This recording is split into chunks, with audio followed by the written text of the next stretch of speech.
ตอนนี้ก็ตอนเช้าแล้วนะครับเดี๋ยวเราจะขึ้นเรือนะครับเดี๋ยววันนี้ตอนเย็นเดี๋ยวผมจะไปถ่ายทะเลด้วยเดี๋ยวโอเคเดี๋ยวเจอกันบนเรือแล้วเดี๋ยวผมจะไปถ่ายใต้น้ำให้ดูนะครับโอเคไปเลยสวัสดีครับโอเคตอนนี้เราก็นี่อยู่บนแล้วเดี๋ยวเราก็จะขึ้นเรือหล่อเท่จริงๆพี่ระวังมันตกนะเดี๋ยวเราจะถ่ายนะครับเดี๋ยวเราจะถ่ายให้หมดทุกอย่างเลยที่ถ่ายให้หมดทุกอย่างที่เราจะไปเที่ยวนะครับเดี๋ยวรอเขาออกรถก่อน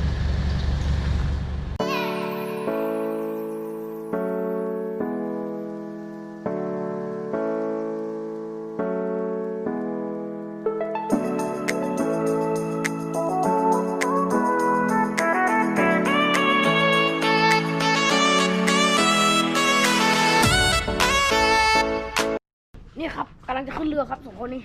คนอื่นยังไม่เดินมาเลยเอาดูผมมานี่เห็นไหมหล่อที่นี่เดี๋ยวไปขึ้นเรือกันเถอะครับเจอกันบนเรือแล้วกันตอนนี้ผมเดินมันตรงนี้ใส่เสื้อชู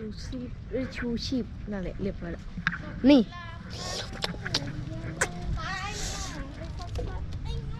ไอ้ควายงูไอ้ควายด่าใครอ่ะนี่โคตรเท่อ้าวหูบังนี่มีแต่วิวทะเลไม่เหมือนบ้านเราที่มีแต่ภูเขารู้สึกตื่นเต้นอยากขึ้นเรือนะเนี่ยเห็นไหมดูสิครับน้ำโคตรใสเลยเห็นข้างใต้โคตรใสเลยใสแบบสุดยอดเดี๋ยวผมขึ้นเรือก่อนนะครับเรือเขากำลังจะเริ่ม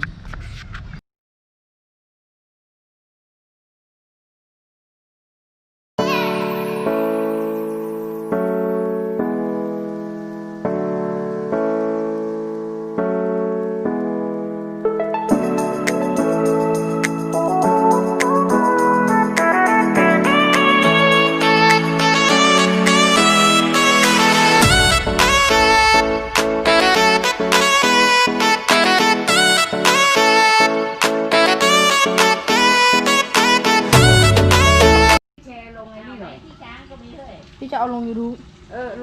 ลงส่งที่ยาเลยกะก็พี่มีรายย่านำที่ไหนลายโจ